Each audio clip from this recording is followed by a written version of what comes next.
Pro Arrasca, já que a gente está debatendo o Arrasca como destaque do jogo, vamos dar uma nota, assim, de 0 a 10, Felipe. Que nota você daria para a atuação do Uruguai hoje?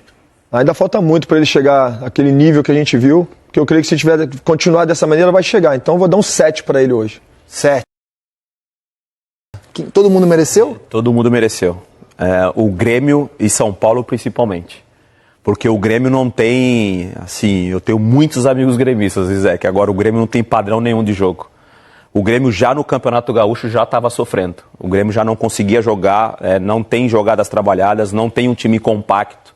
Você vê um time muito espalhado dentro do campo. Qualquer time que joga contra o Grêmio hoje tem liberdade para jogar, para pensar, se sente confortável. A gente falou rapidamente nesse destaque aqui do fechamento, da qualidade técnica que tem o Flamengo, da quantidade de vezes com a Arrascaeta, ele toca na bola, e aí quando você encontra um time que te deixa confortável dentro do campo, e o Grêmio deixa os seus adversários confortáveis dentro do campo. Esse é o grande problema do Grêmio. Falando, a gente está mostrando as imagens do Flamengo com o Grêmio, a Arrascaeta, o grande destaque da partida, sobre as vaias, se tem um torcedor, se tem um time que não pode reclamar de apoio de torcida, é o time do São Paulo. O torcedor são paulino, ele acredita, tinha mais de 35 mil torcedores hoje no Morumbi apoiando o time. O time não consegue corresponder, o time falta um pouco de personalidade. Então, dentro das imagens que a gente mostrou, das vaias, tanto o Grêmio quanto o São Paulo, eles mereceram ser vaiados. E o Flamengo, que não tem nada a ver com isso, mandou no jogo, né? Sim. Controlou a partida. Poderia ter matado o jogo, inclusive, antes, né? Se fosse mais efetivo em si.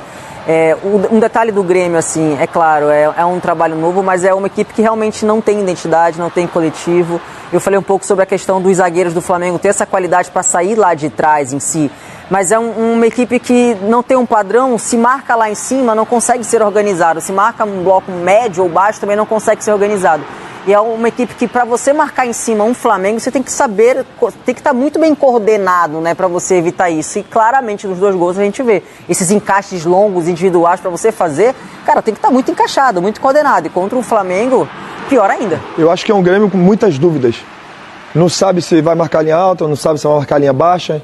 E essa dúvida é muito ruim para um time que está brigando pelo que está brigando hoje. O Grêmio tem que abrir o olho. Porque tem um ponto só no campeonato e acredite, grandes clubes, quando entram na zona de rebaixamento, ele não sabe brigar com a zona de rebaixamento. É muito difícil, é muito complicado. E o Flamengo, eu mesmo, alguns jogos atrás, eu falei que o Flamengo tinha que melhorar, o Flamengo não foi muito bem, na Libertadores não foi bem. Hoje a gente viu um Flamengo realmente, que é o Flamengo que o torcedor espera. O Flamengo, com a volta do Arrascaeta, que tampouco vinha fazendo grandes jogos. Hoje o Arrascaeta fez um grande jogo, não só pelos 2 gols, mas voltou a ser aquele Arrascaeta que encantou, que é o ídolo do torcedor do Flamengo. Um Flamengo com jogadores super acesos dentro de campo. O Flamengo que começava jogando mesmo fora de casa, com bola no pé, com o Léo Ortiz, com o Léo Pereira, demonstrou toda a sua arma. Então hoje realmente nós vimos os 2 clubes que estão na ponta do Campeonato Brasileiro, nós vimos o melhor deles nessa rodada, sem dúvida nenhuma. No domingo passado, só pegar o seu gancho, no domingo passado, a gente debateu bastante o Arrasca. Ele marcou um golaço contra o Vitória. A gente tava criticando ele, né? E a gente tava cornetando. O caroço, né? A gente tava cornetando. Gol. Mas assim, a nossa corneta era física, né, cara? Ninguém duvida do talento do uruguaio. E a gente tava, a Arrasca não tá bem. Fez um golaço. Hoje, além dos 2 gols muito bonitos, candidatos ao gol da rodada, a gente está dizendo que esse é o gol da semana passada. Jogada individual, ele rouba a bola, vai invadir a área. Foi um lampejo de genialidade do Uruguai. Hoje não foi lampejo. Ele jogou bem a partida como um todo. Ele ditou o ritmo do jogo, né? Só para fazer essa defesa aqui do Uruguai, que foi tema da semana passada. E agora volta ao fechamento com uma atuação que a gente está debatendo se não é a melhor atuação individual da rodada. Diga lá, Losetti. Felipe Luiz deu uma entrevista à Conmebol, onde ele disse que ele monta os times dele, não são tantos assim, ele está começando a carreira dele de treinador, mas que ele gosta de montar o time pensando no 10, com base num 10. E ele fala esse 10 e 10 é uma coisa meio idealizada no futebol, né? A gente acha que o 10 não existe mais, ou que o 10 é aquele que joga parecido com o Ganso. Cara, tem várias formas de jogar de 10 hoje, várias características diferentes, mas o Felipe coloca isso. Então, se ele monta o time pensando no 10, e se o 10 dele é o Arrascaeta, quanto melhor ele tiver fisicamente, quanto mais recuperado, quanto mais ritmo de jogo, a tendência é que o Flamengo cresça, porque você vai ter o seu jogo muito baseado num cara que é diferente. A gente estava dizendo o Arrascaeta, campeão brasileiro no Cruzeiro, campeão brasileiro no Flamengo mais de uma vez, sempre como protagonista, mudando de posição, vindo jogar por dentro. Ele sempre foi um 10, mas ele não era o 10 centralizado. Ele era o 10 que saía do lado e vinha para dentro. Ele de um lado, Everton Ribeiro do outro, os dois eram 10. O Flamengo tinha 2 10, de características bem diferentes. Hoje ele está centralizando um pouquinho essa coisa do 10, até na camisa, que ele merecidamente herdou. Então a tendência é que o Flamengo cresça, porque ele é um jogador muito diferente, cara. E o Flamengo é um time que tem posse de bola, que propõe jogo.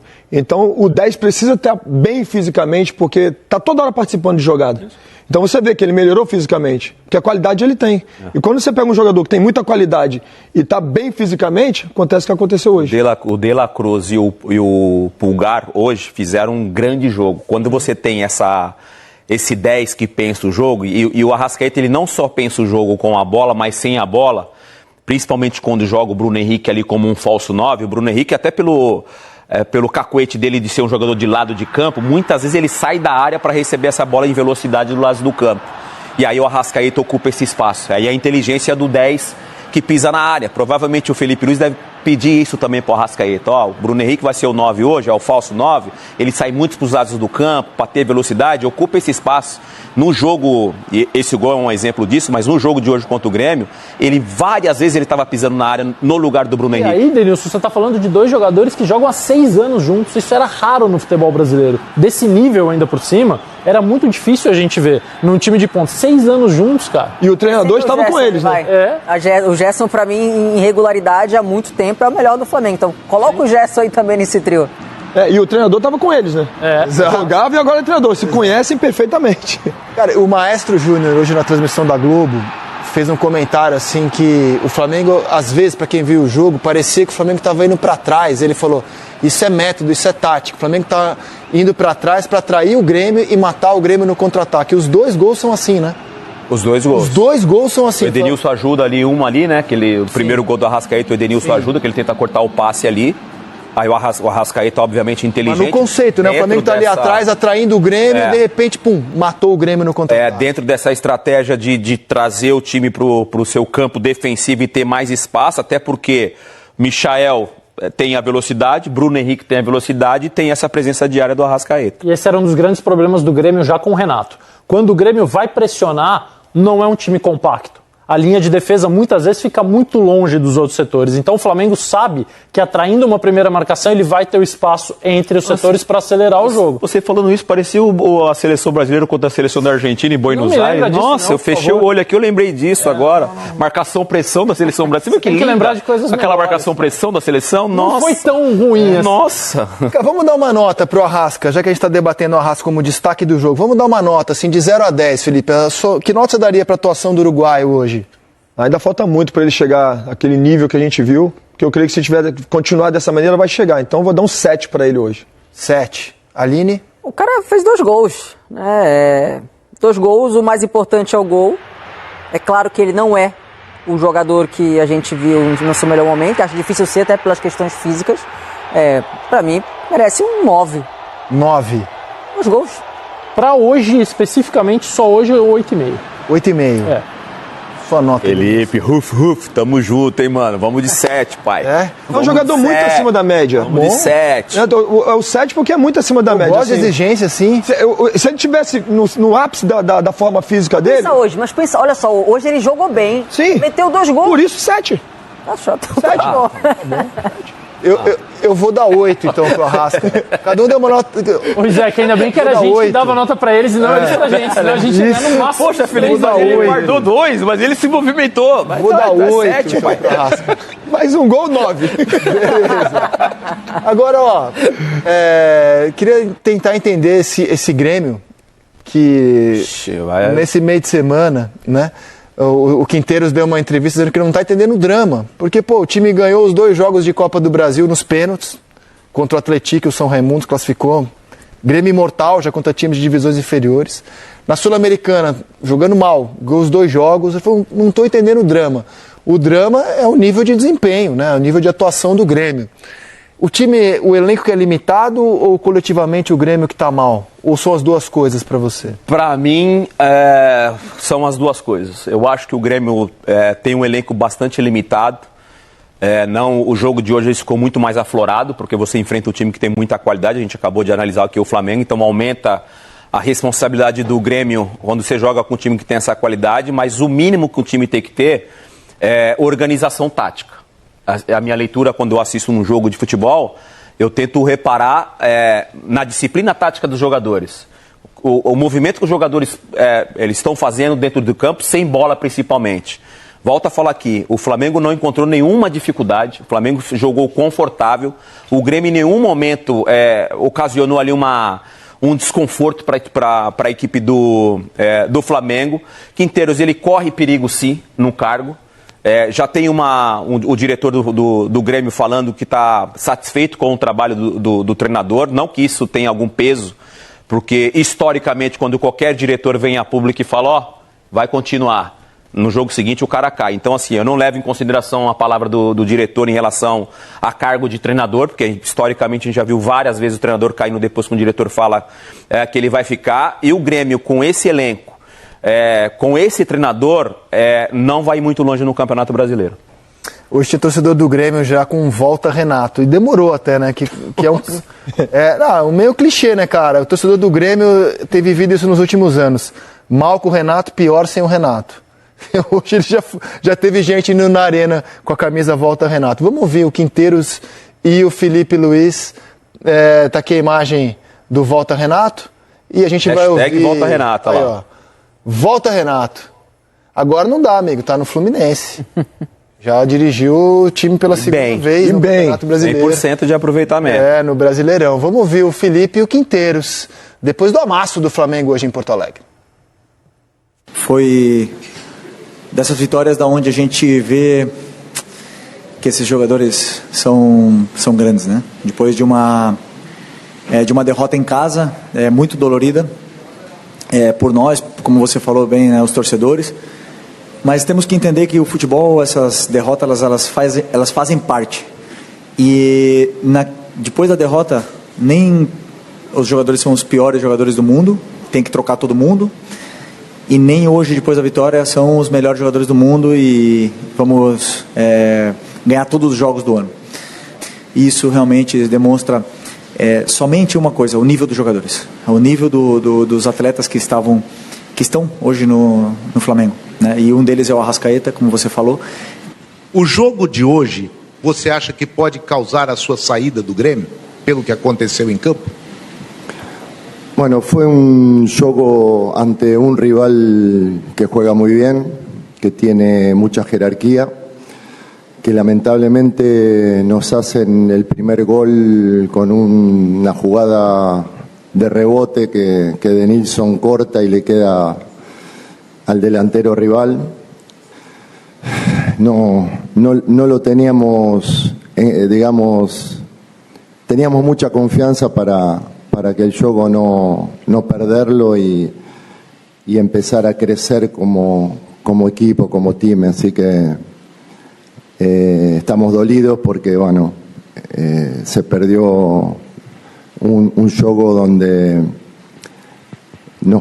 nosotros pensábamos que podíamos estar más arriba ahora en la tabla, ¿no? Y lamentablemente no. Así que tenemos que ir el miércoles a tratar de sumar de a 3. Jugar mejor también, por momentos hoy se jugó bien, por momentos no, ellos tuvieron mucho la bola, pero vamos a ir al próximo partido tratando de ganar los 3 puntos y no perder las posiciones que tenemos como objetivo, ¿no? O Grêmio reclamou de um pênalti, de uma bola na mão do Gerson, e parecia um lance sem tanta polêmica pra gente aqui. Deus, quero saber. Até a divulgação do áudio entre a cabine do VAR e a arbitragem do campo que a gente mostra agora. Meu Deus do céu, tô curioso. Eles estão pedindo pênalti. O bloqueio acontece no jogador da frente. Pode voltar pra mim. Pode seguir, deixa eu ver. Segura, tá? Vamos checar. esse lance de área, ok? Tá com o braço, eu quero ver o rumo desse braço. Com dois, pega dois. A dois vai mostrar o braço. Isso. A bola vem, e ele tenta tirar o braço pra trás, tá?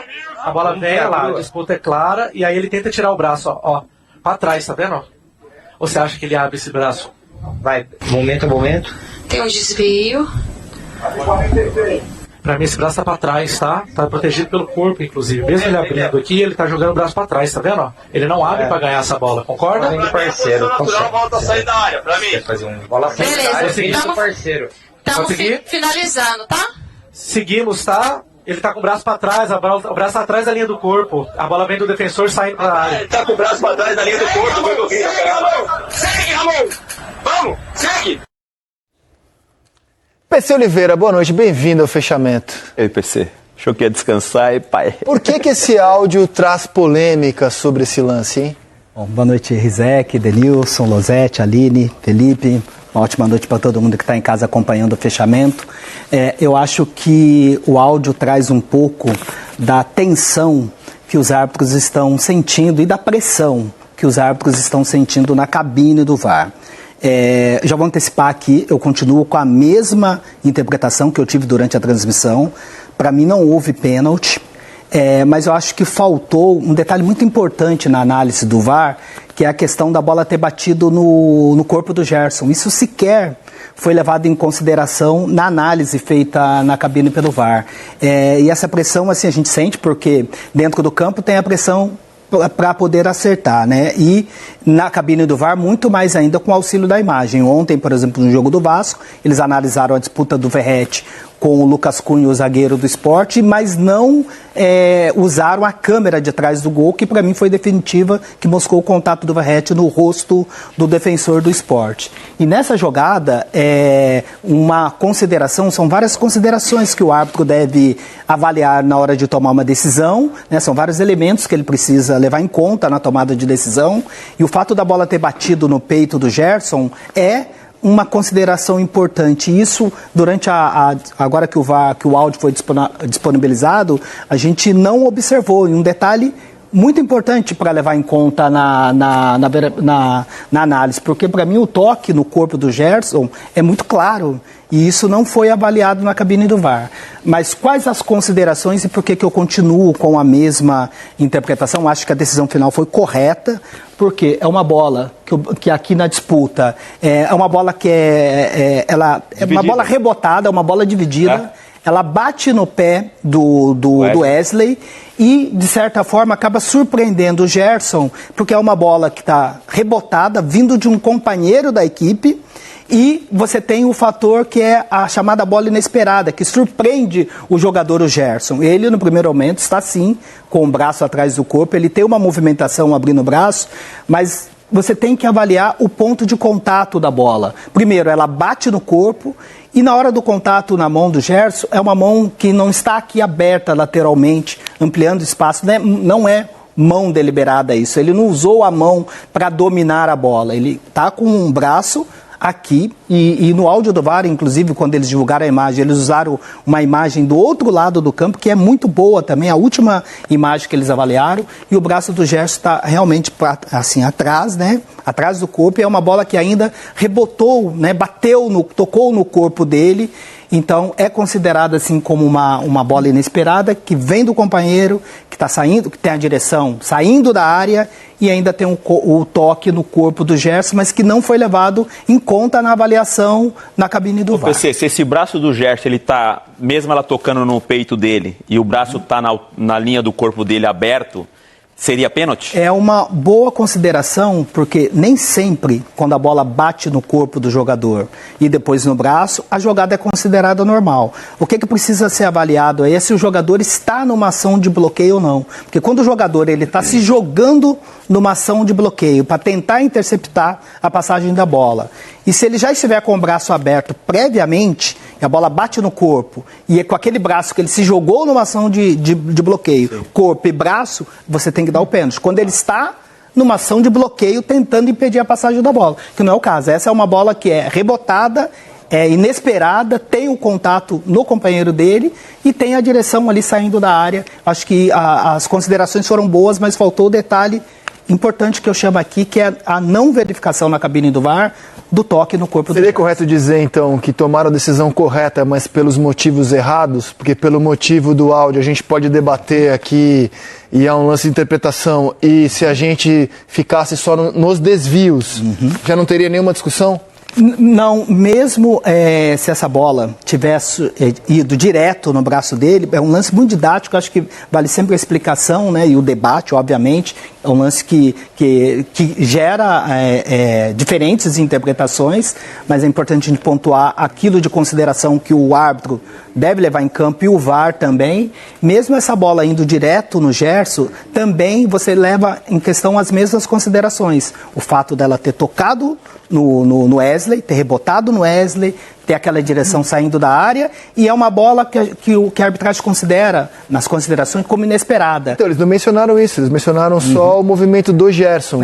Vai gerar discussão. Sim. Se eles focassem no desvio do Wesley e no fato da bola ter batido no peito do Gerson, não teria nenhuma discussão. Exato. Por isso que eu te fiz essa... Mas me incomoda muito, assim, PC, quando o VAR diz que o Gerson está tirando o braço, eu vejo a ação justamente contrária no lance. Independentemente da decisão, se é pênalti ou não, ele chega no lance com os dois braços para trás, no que chamam de movimento natural, e para mim não é, eu já disse isso muitas vezes, não é natural correr com os dois braços para trás. Mas é o que a regra sugere para evitar a polêmica. Ele chega na área com os dois braços para trás. E depois do passe do jogador do Grêmio é que ele abre o braço. Ouvindo o áudio do VAR, parece que ele faz o contrário, que ele chega com o braço aberto e fecha. Isso me incomodou. Eu preferi não ter ouvido o áudio, velho. Pra mim ficava Porque tava mais claro, né? Eu concordo com o Losetti, mas eu concordo com o Losetti. Assistindo de casa, eu daria pênalti.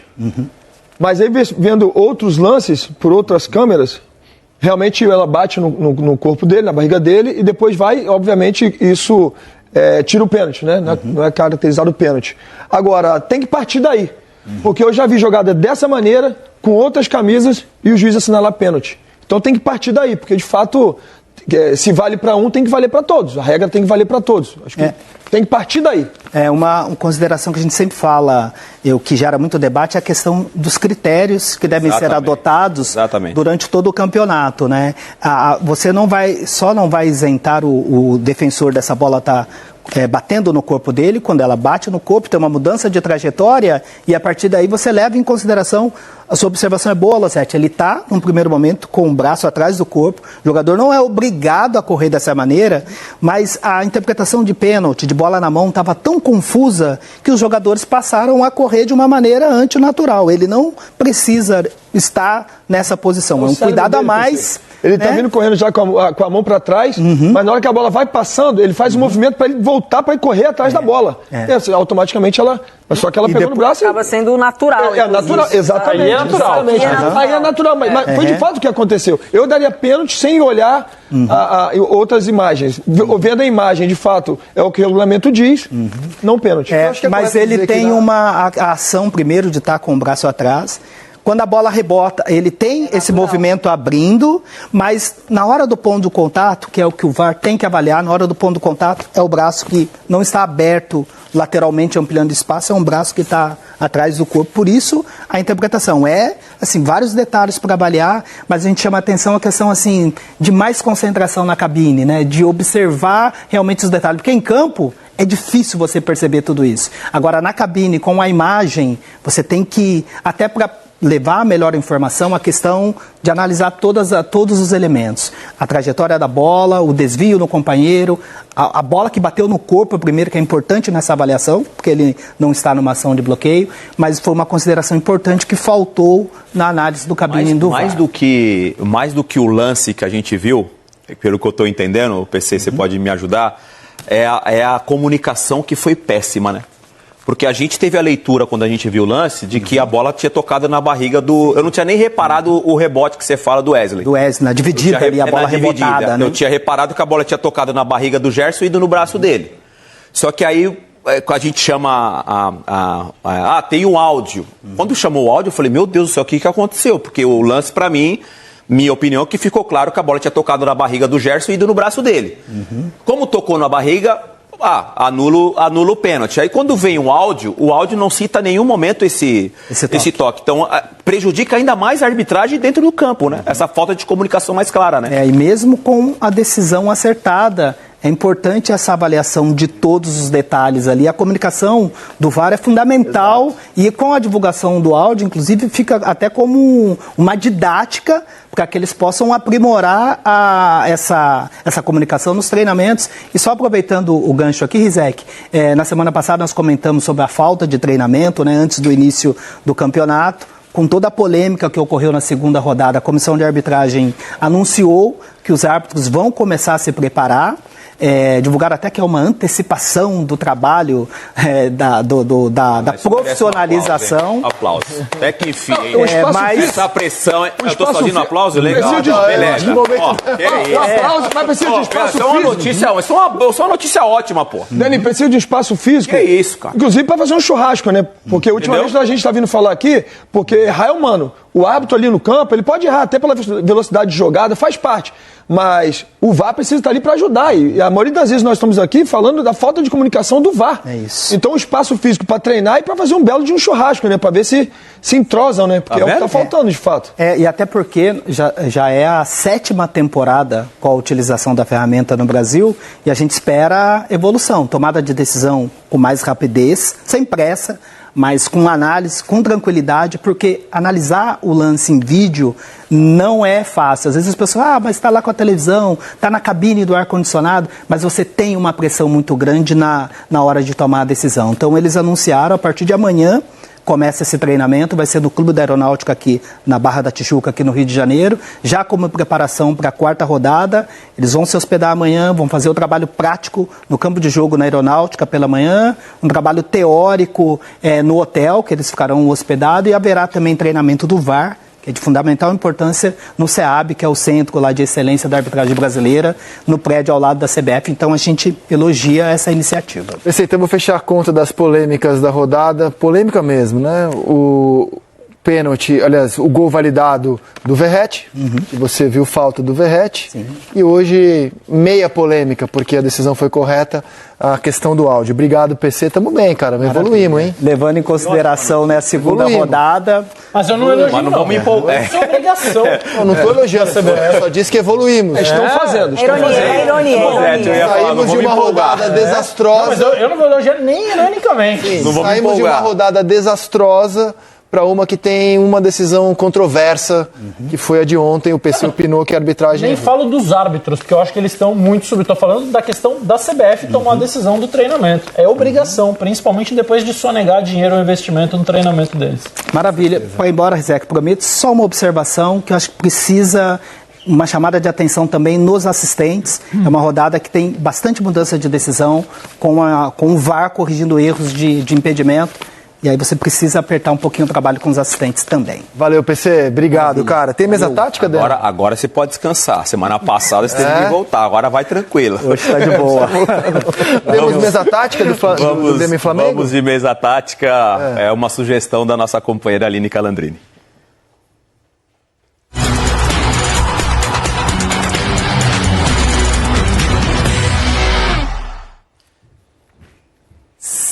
Separamos um lance que foi o segundo gol do time do Flamengo. A gente elogiou muito aqui o Arrascaeta, pela a movimentação do Arrascaeta. Esse foi o time do Flamengo que enfrentou a equipe do Grêmio, se sentiu muito confortável dentro de campo. Já essa movimentação que eu fiz aqui, com o Everton Cebolinha já entrando no segundo tempo. O momento do gol, que é interessante, eu já coloquei ali o Germisson, que para mim foi o jogador fundamental para que o gol acontecesse, o gol do Arrascaeta, porque há uma jogada com o De La Cruz, depois a gente vai mostrar desde a origem, eu não mostrei na origem aqui na mesa tática, para não criar ali uma confusão na cabeça do nosso telespectador. Então tentei simplificar e daqui a pouco a gente vai mostrar o lance. De La Cruz faz... Olha o movimento do Arrascaeta. Tanto o quão fisicamente o Arrascaeta está melhor agora dentro do campo, porque ele faz o movimento aqui, o De La Cruz, achando o Arrascaeta, ele devolve essa bola. né? O Arrascaeta tá aqui, ele devolve essa bola pro De La Cruz. O De La Cruz acha este jogador aqui, ó, que é a lei do ex, né? Até entrou bem na partida. Esse movimento que vocês vão reparar que o Arrascaeta faz, que faz o segundo gol, e aí eu vou mostrar para vocês o lance para vocês analisarem. Esse jogador aqui não pode deixar o Everton fazer 1-2, ele tem que matar essa jogada aqui. Ele mata essa jogada e não sai o gol. Faz a falta. O Gemerson, até por causa da estatura, um jogador que tem o porte físico avantajado, ele tem que matar essa jogada aqui no meio de campo. A gente pode já começar a mostrar o gol, o segundo gol do Arrascaeta na partida, porque ele sai dessa posição aqui e ele pisa lá na área. Ó, De La Cruz acha ele aqui, ó. Ele devolve para o De La Cruz no Everton. Olha o movimento do Arrascaeta. O Gemerson tem que matar essa jogada aqui, ó. E combina com o nosso papo de que o Flamengo estava sempre atraindo o Grêmio, jogando a bola para trás. Onde estava o zagueiro do Grêmio? No meio campo. Exatamente. Então, assim, a Aline chamou a atenção antes da gente começar o fechamento, falou, ó, reparem na movimentação, na falta de organização, né, Aline, da equipe do Grêmio, que gerou esse gol aí, esse segundo gol do Arrascaeta, né? Uma jogada que começou lá do lado direito, no campo defensivo do Flamengo. O Flamengo dessa temporada, da temporada passada, uma equipe que busca atrair, isso é muito claro, uma ideia do Felipe, assim como busca pressionar alto, mas olha só, começa lá do lado direito, aí vem o De La Cruz, olha o espaço que o Grêmio acaba dando, não tem linha, não tem organização nenhuma. 3 jogadores acabam sendo vencidos ali, então para você marcar individual, perseguição longa, você tem que vencer os duelos. O Grêmio não acertou nenhum duelo nesse lance, foi uma bela jogada do Flamengo que terminou com essa excelente finalização do Arrasca. João Pedro dobra, né? Primeiro ele vai no Arrascaeta, só que depois ele não acompanha, ele vai dobrar no Cebolinha, aí ficam os dois para trás, o Arrascaeta partindo sozinho. E o que eu acho impressionante é a volta dos atletas do Grêmio. O Gemerson, que estava lá na frente, né? Que tinha que ter feito a falta. Ele é o único que tem reação e tenta voltar o mais rápido possível. Outros voltam, inclusive, trotando. Isso é um absurdo. Isso mostra a desorganização tática do Grêmio, mostra que o Arrascaeta ele tá bem fisicamente. Agora tem um outro lance que para mim chamou muita atenção, Rizek. Mas calma, já. Já a gente vai fazer a anti-mesa tática? A anti-mesa tática. Já. Só mostrar, e essa aqui eu fiquei curioso. Só mostrar as notas que a gente deu para o Arrascaeta. A Aline foi a mais empolgada, com nota 9. Você e o Felipe, os mais exigentes, com 7. O Losetti deu 8,5. Eu fiquei em 8. E a média ficou 7,9 do Arrasca. E a gente fez a enquete. Quem é o craque da rodada? O Arrasca, média 7,9. O Verratti, o Vitor Roque, sugestão do Felipe Melo.